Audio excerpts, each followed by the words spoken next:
Good morning, everybody. Come, come. Jaag hulle aan, jaag hulle aan. Kom, kom.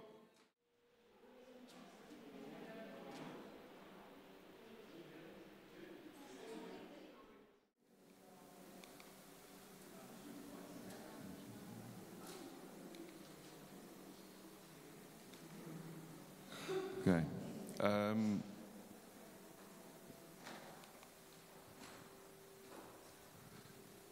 Will you guys, Estelle? Take it, Gaga. Okay, let's start. Okay, welcome everybody. For those of you who joined us yesterday in the Roadhouse, with the Roadhouse, thank you for your support. For those who helped, thank you very much. Especially AB and Nazal for arranging this. It was a lot of effort. Thank you very much. Yeah, I was so tired last night. I was dragging myself through the Springboks game, but so when the French, that first try within the first 5 minutes, I decided, okay, that's my cue to go to bed. But luckily the Boks came back and they've won the Hane, beat them.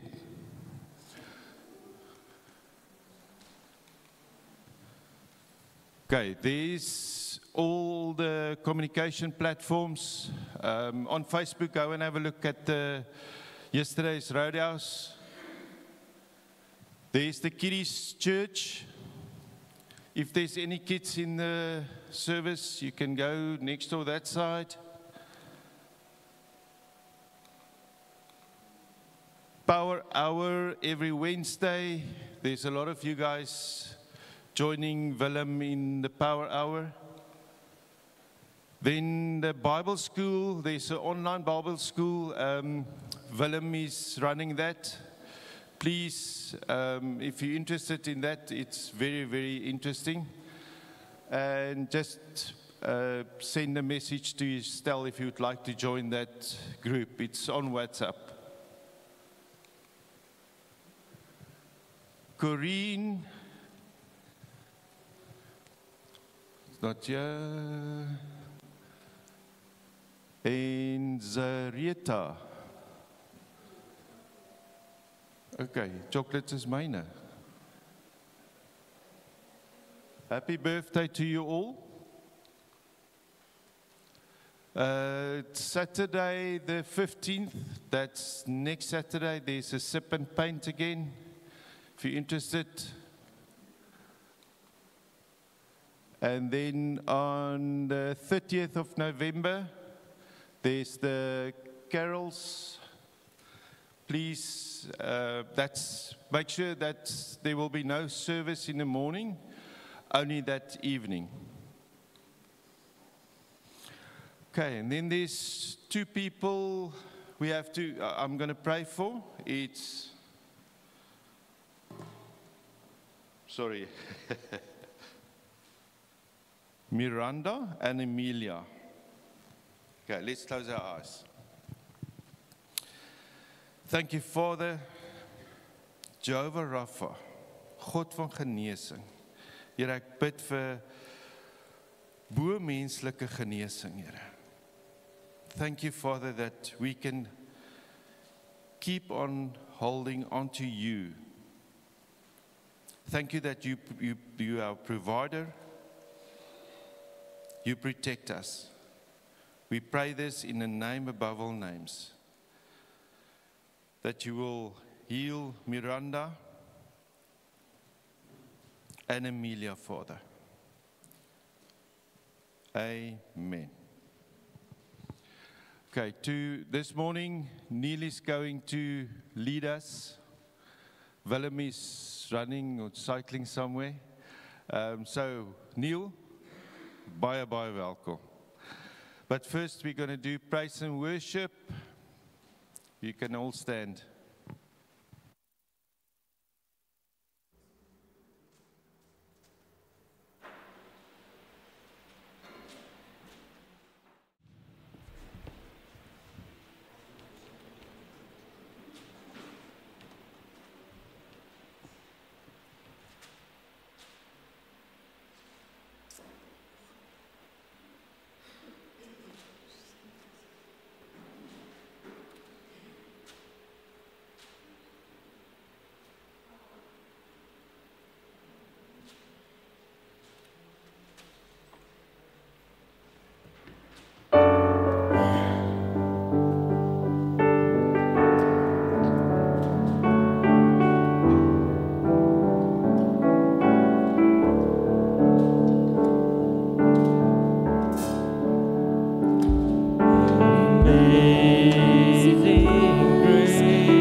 To fear and praise my fear.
ons die dag gedenk,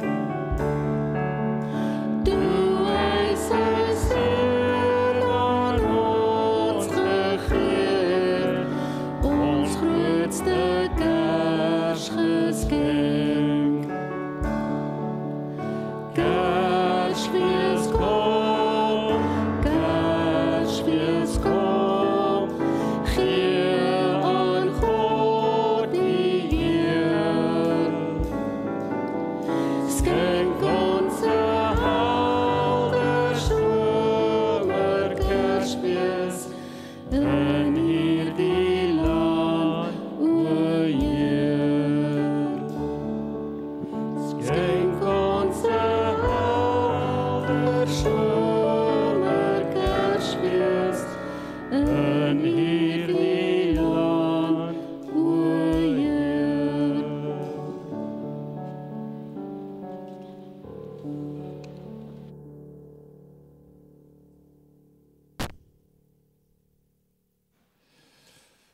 Here Jesus, dankie dat ons in hierdie tyd, in die aanloop tot Kersfees, weer kan dink dat U mens geword het. That you showed us how to live, how to love, how to treat other people. And help us in this time, as we think about Christmas, to also think about you that became a human being, that you walked among earth, among people, and that you showed us how to live and to love. Amen. Good morning, everyone. My name is Neil.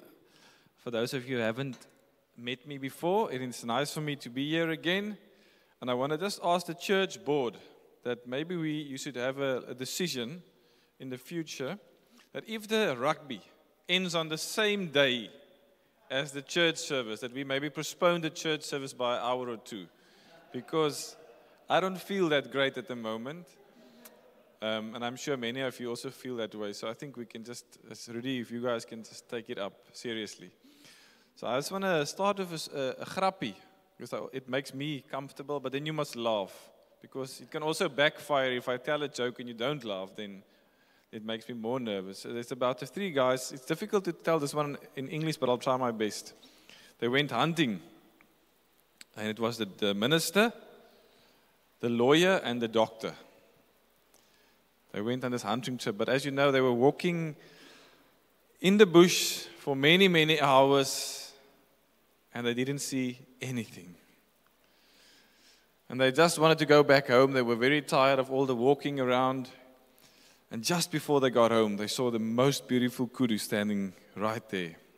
And before they can even talk about it, they all just fell to the ground, had their guns ready, and they shot the kudu. And the kudu fell down. And they ran towards the kudu, and they started arguing about who shot the kudu. And the lawyer said it was me. And they said, how do you know it was you? He said, well, I'm a lawyer. Do you really want to argue with me? I'll promise you. I'll argue, and I'll show you. And it was me. The doctor said, what? It was me. They said, how do you know? I said, I'm a doctor. I can biologically prove to you how this animal died, and it was me that killed this animal. And the minister said, whoa, guys. It was me. I said, how do you know? And he said, because the bullet went in by the one ear, and it went out by the other ear. So hopefully this morning when I preach, the bullet will somehow stay in there, and that the word will also work in our hearts and form our hearts and form the way we live. So I'm going to be a little bit naughty today, so please don't call any synod or any important people. I heard the streaming might be a problem this morning. I hope it's a problem because I don't want the people to see me. Is it a problem? Is it going out? Shucks, then I don't want to say all these things now. But you know, when we study, they teach you to take a text and you work with that text and let it work in your heart. You read a lot about the context, and that's how you preach. You let the text do the work. But today I'm going to do something very naughty as a minister, and I'm going to give you 7 steps. Now, we don't normally like those books about the 7 steps to happiness or 7 steps to whatever. But today I'm going to give you 7 things that I think will make us happy. I think we live in a time where everyone wants to be happy, and the world constantly tells people what you must do to be happy, what you must buy, where you must go, how you must live to be happy. So we all struggle with that. And I want to challenge myself, and I want to challenge you this morning to say, but how does happiness look in the kingdom of God? In the kingdom of Jesus, the kingdom that Jesus wanted to show us while he was on earth. What did he say will make us truly happy? Not a happiness that will just quickly make me feel better, but happiness that will truly les my inner doors. Wat my inner doors sal les, daai geluk. Hoe lyk daai geluk in die koninkryk van God? So I'm going to give you 7 things that I think Jesus said and that we pick up in the Bible. So I promise I will use scriptures, but I won't only use one scripture this morning. So please forgive me for that. Just every now and then I like to do that. So the first thing I want to say that I believe will make us happy in the kingdom of God is if you understand this. It's better to light one candle than to curse the darkness. It's better to light one candle than to curse the darkness. You know, we like to moan. I like to moan. Most of us like to moan. Sometimes I want to tell people, say, Tannie, dink jy gaan die wêreld nou reg moan? We're just complaining and moaning about everything, and we think that will make the country a better place if we just moan more. I remember in Corona time there was a saying, Corona moaners. I don't know if you remember. All the people with everything about Corona, they just moaned, and thought that will make it better. The other day I was walking in Pick n Pay, I think it was beginning of last year, and you know, in these big buildings, there's no windows, so if the power goes off, it's very dark. So I was walking, and suddenly the power went off.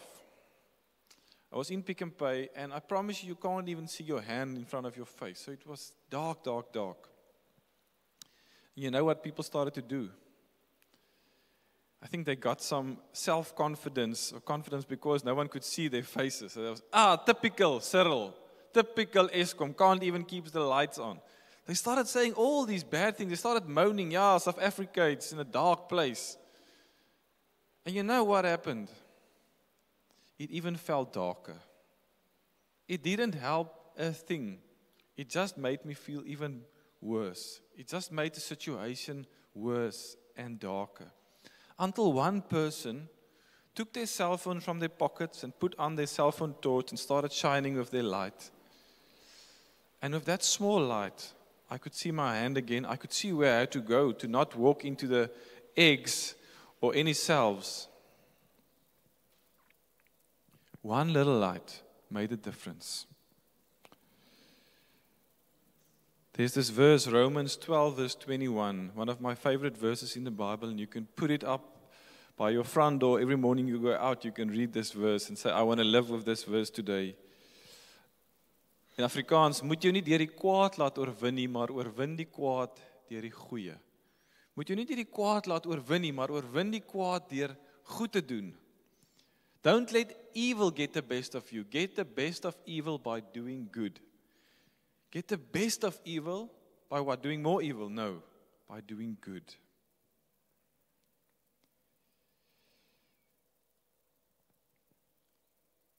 We can so easily become what we hate. And there's nothing that steals our joy like bitterness. Someone once said, if you don't transform your pain, you will transmit it. If you don't transform the pain that you feel or experience, you will just transmit it to the next person, to the next generation. And we see it so often with the young people in the ECB, in the houses. They come into the houses and say, you know what, I will never be like my father. He was a horrible dad. He wasn't there for me. He was always drunk. And you know what sometimes happens is we see that they become exactly like their fathers. Very young, they're also fathers. They do the same stuff, start drinking and not there for their kids. Because if you don't transform your pain, you will just transmit it to the next generation. If you live with pain inside of you and you don't transform it, you will just transmit it to someone else. But then we also see young people coming and they say, you know what? We have a guy, Aubrey, who stayed in our house. He was in prison for a long time. His parents, he struggled with his parents. They weren't there for him.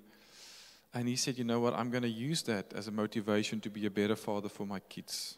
I'm going to overcome the evil by doing good, by being a good husband for my wife, by being a good father for my kids. And so, in that way, he transformed his pain into something life-giving, into something beautiful. When you drive away here this morning, you can just look at the trees around in the area. And you can, every time you see a tree, can you remind yourself of what a tree does every second of the day? It takes all the bad gases and it transforms it into something life-giving, into oxygen that helps us to live and to breathe. And in a way, that's what the cross also did, what Jesus did on the cross. He took the pain and he gave something that will give us life. If you want to be happy, especially in our country, you have to look differently at evil and differently at darkness. Darkness should not give you a reason to complain. It should give you an opportunity to shine your light. What we as Christians should actually do is we should continue to look for the darkest places and say, I want to go there because I understand that's the place where I can make the biggest difference. If you want to go to another country, I challenge you. If you want to immigrate, I want to challenge you to go to India or Bangladesh or one of the countries where it's dark, where people struggle. If we want to be happy, we should see the darkness as an opportunity to light a candle.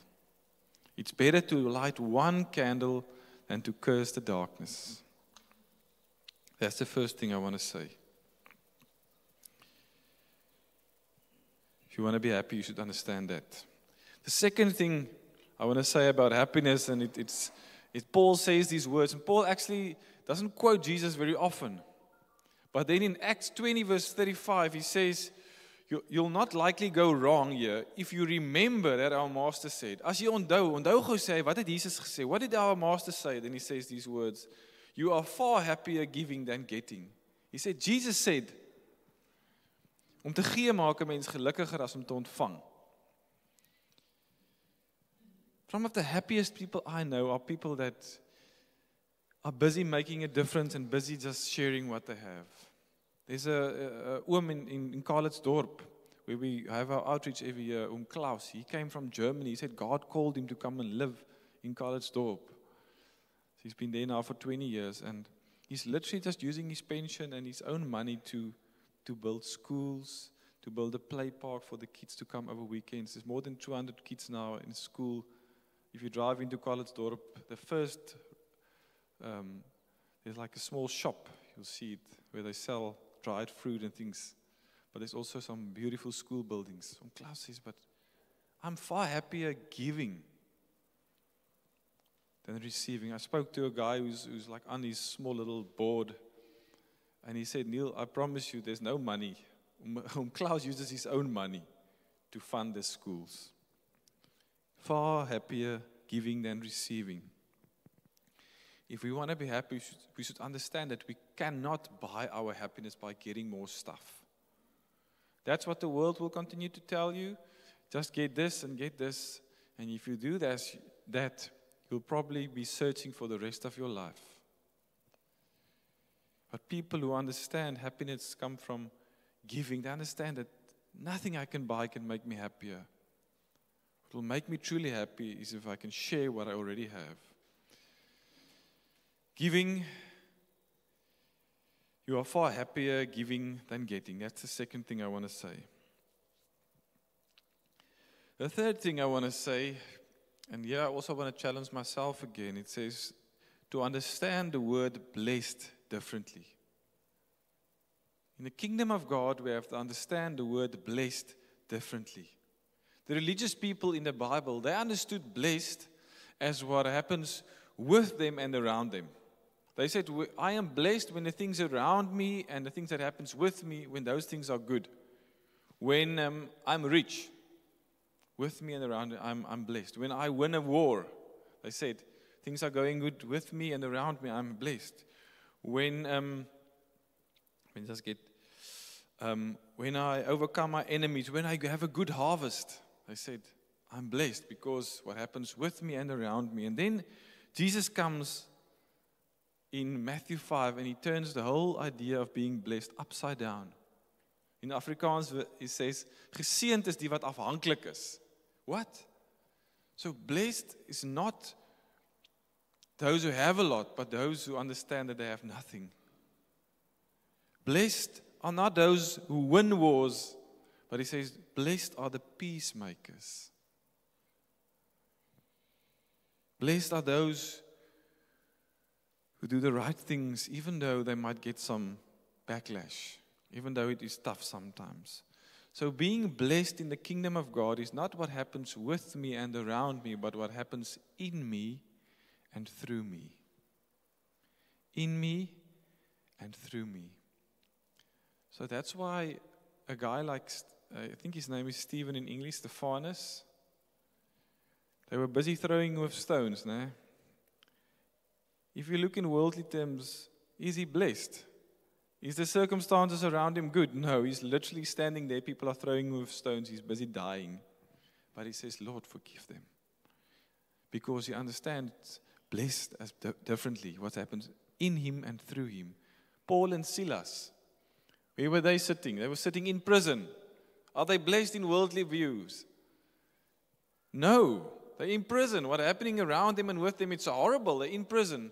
But they understood blessed differently. It's what happens in them and through them. And that's why they could sit in prison and they could sing songs of praise to God. Because they can be blessed even though the circumstances around them are not always that great. We have to understand being blessed differently in the kingdom of God. It's what happens in me and through me. And we see it in our outreach many times. We take our young people, and they don't have a lot. To be honest, some of them have nothing.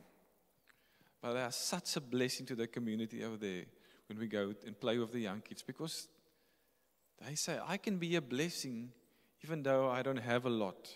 Because blessed means something that happens in me and through me.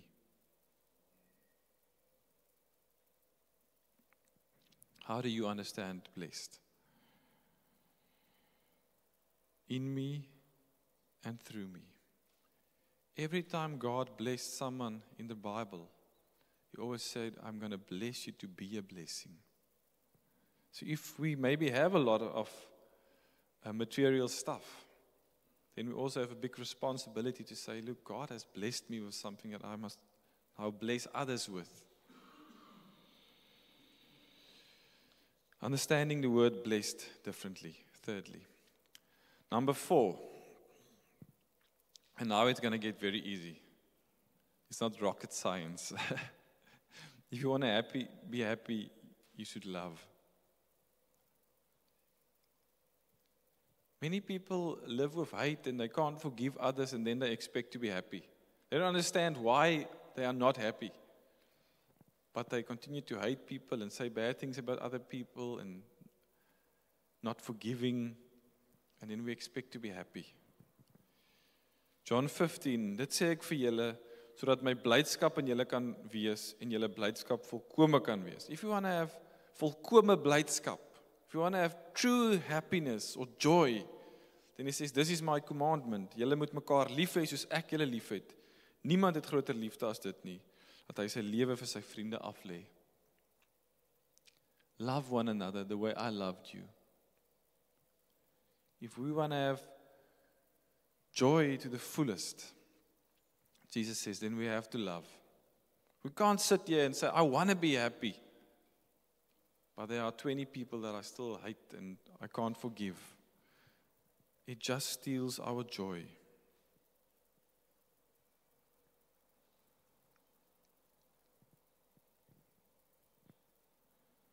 How can I love more? Where can I go and maybe forgive someone?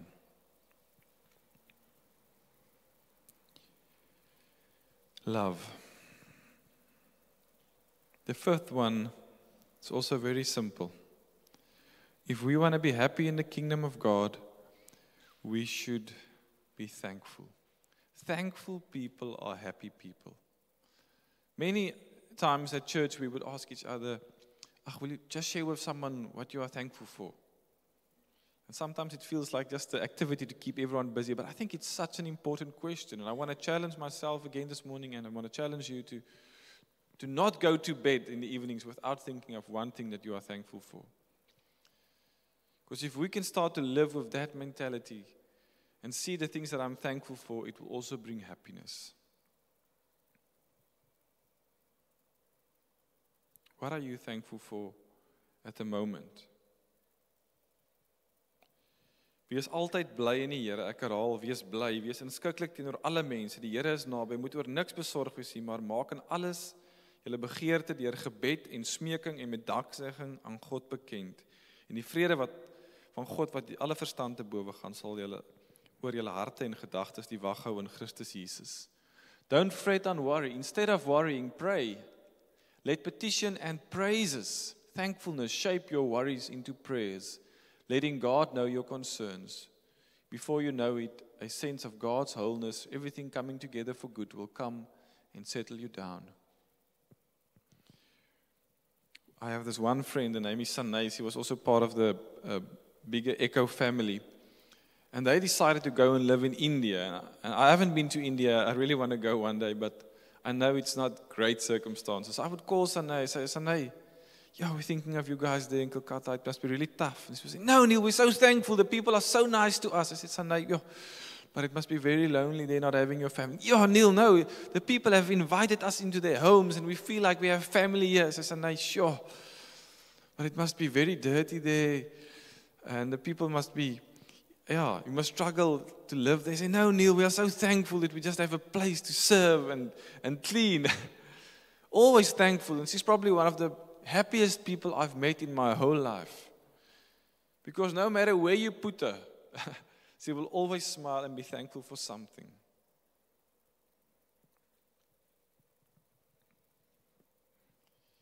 And I think it's something we have to practice. Get into the habit of saying or writing down every night what I'm thankful for. And let that habit continue to grow. That you will learn to see God. Even when it's difficult, when we struggle, that we will see God and know that He's with us. That we always have something to be thankful for. Thankful people are happy people. Die sesde ding wat ek wil sê, oor wat ons gelukkig kan maak in die koninkryk van God, is to see the beauty, to be in awe of the beautiful things around us. Daar's hierdie storie van die seentjie en sy ma wat geloop het op die plaas, en toe sê die seentjie, mamma, kyk, daar's 'n Christen perd. En die ma sê, maar hoe weet jy dis 'n Christen perd? Sê nee, want hy het so 'n lang gesig.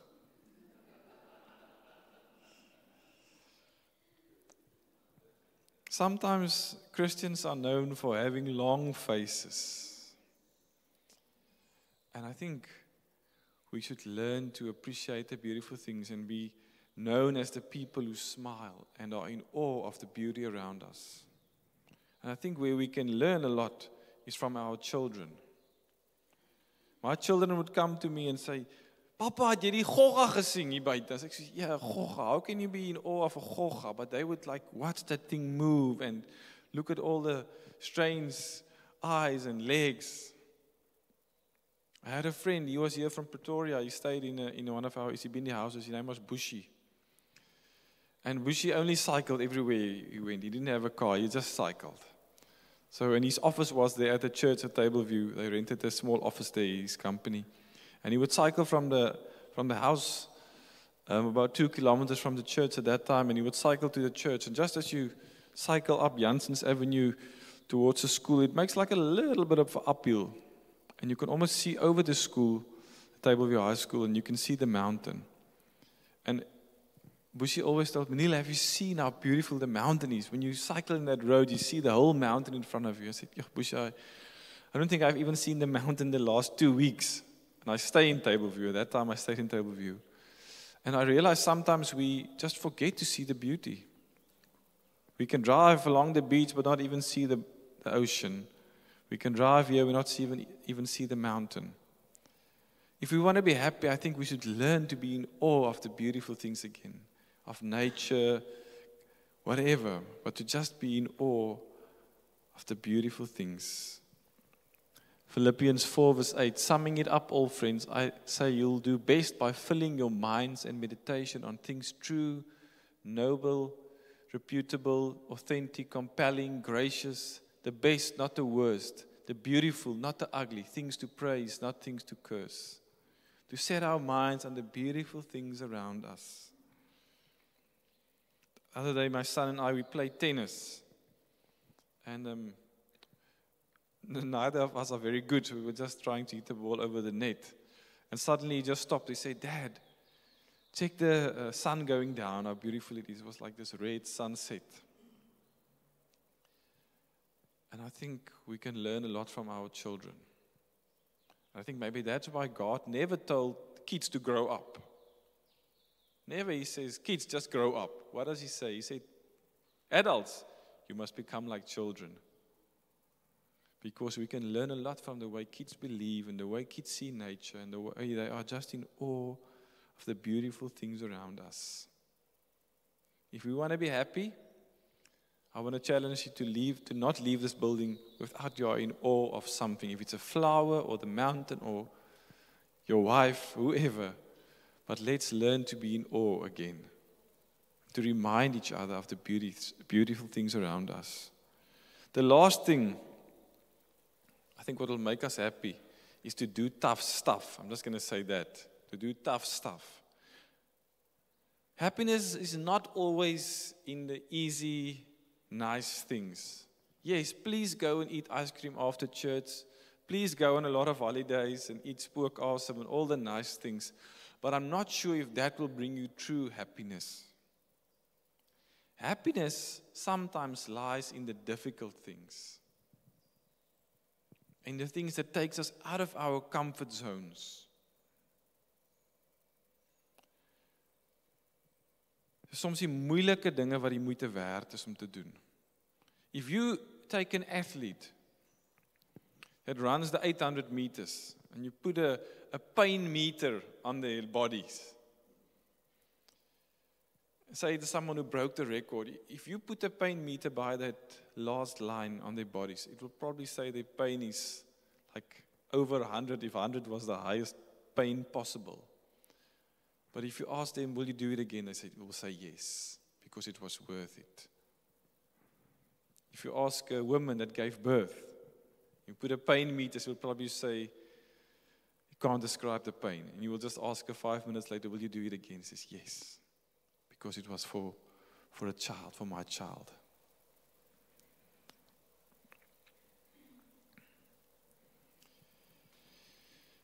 In Afrikaans is dit saying, alleen as jy iets gekry het wat groot genoeg is om voor te sterf, sal jy ook iets groot genoeg hê om voor te lewe. Only when you have something big enough to die for, you have something big enough to live for.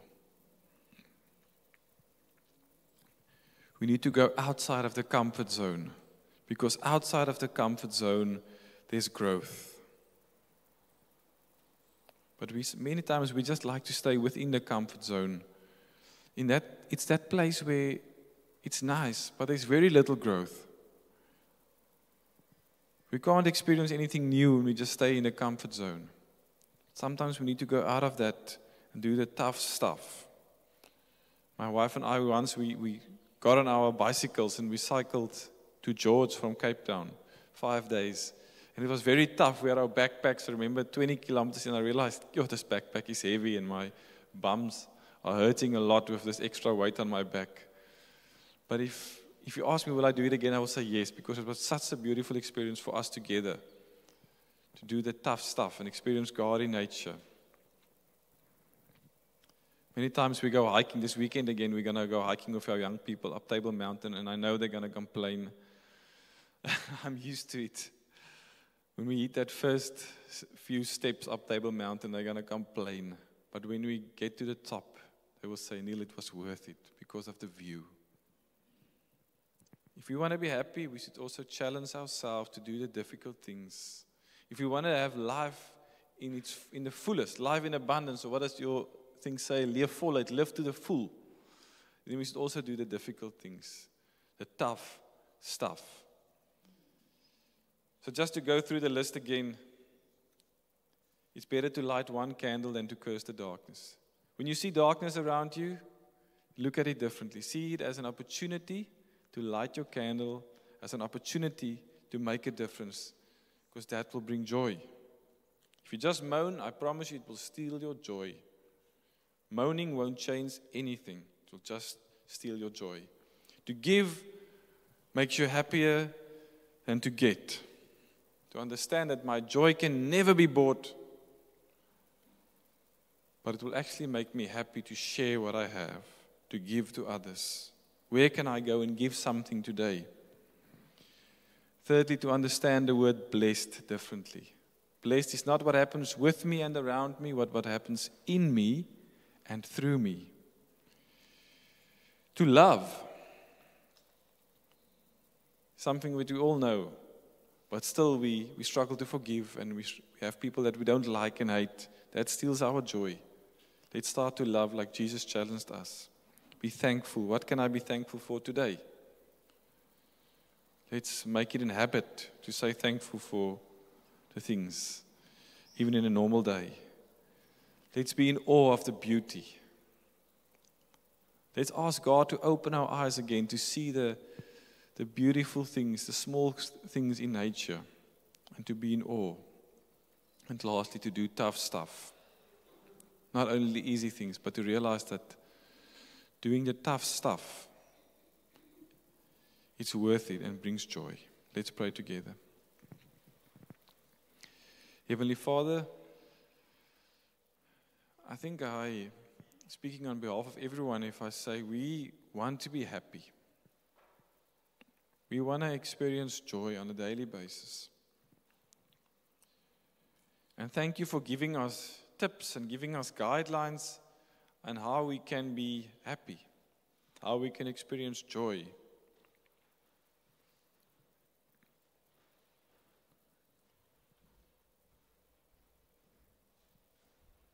Lord, help us to live with a new mindset, a mindset where we see darkness not as something to steal our joy, but as an opportunity to be a light.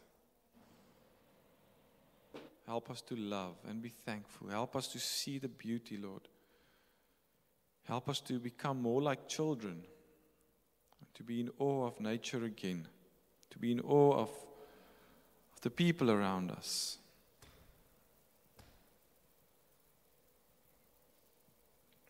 Lord, help us to understand blessed differently. Help us to go and be a blessing.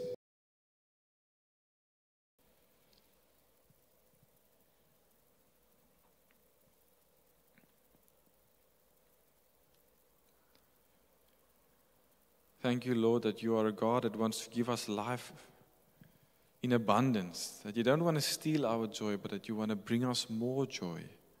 And help us to come to you and to live according to the ways you want us to live, to experience that joy. May people look at our community and our church and say, I want to be part of a church where people experience joy, where people are smiling and where people are happy. Amen.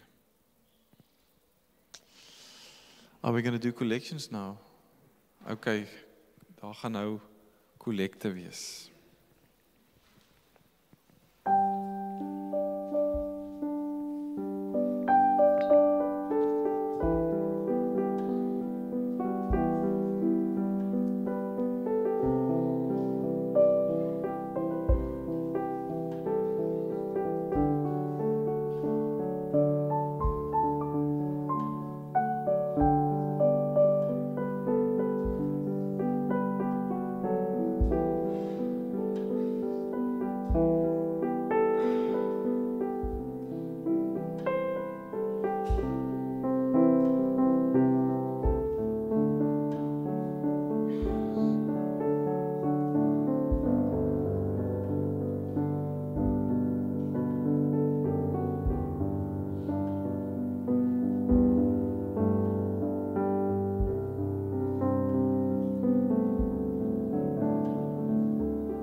staan.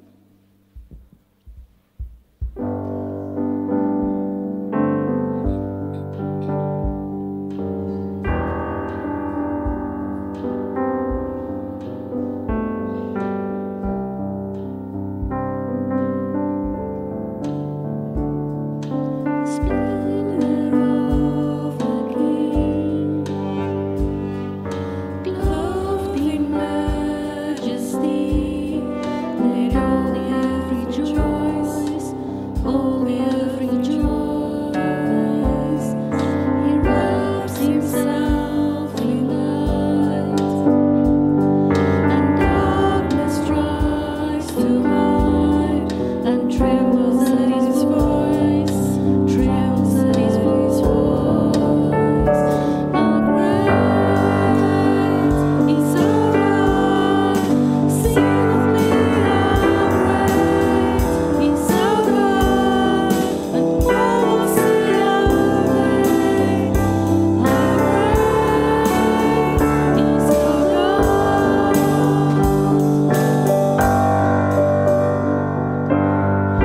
Age to age he stands, and time is in his hands, beginning and end, beginning and end.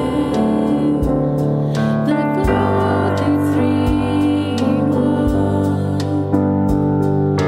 Father, Son, and Son, the Lion and the Lamb, the Lion and the Lamb. How great is our God! Sing of me, how great is our God! The world will see how great is our God. He's the name above all names. He is worthy of all praise, and the earth will sing how great is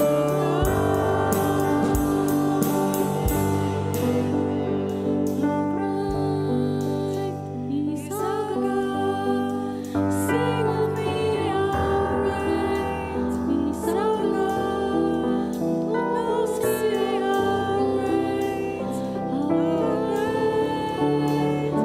is our God.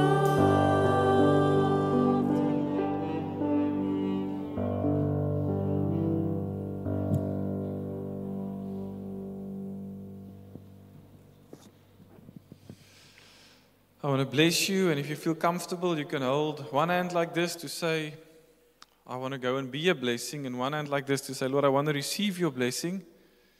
I want to receive it to also go and be a blessing.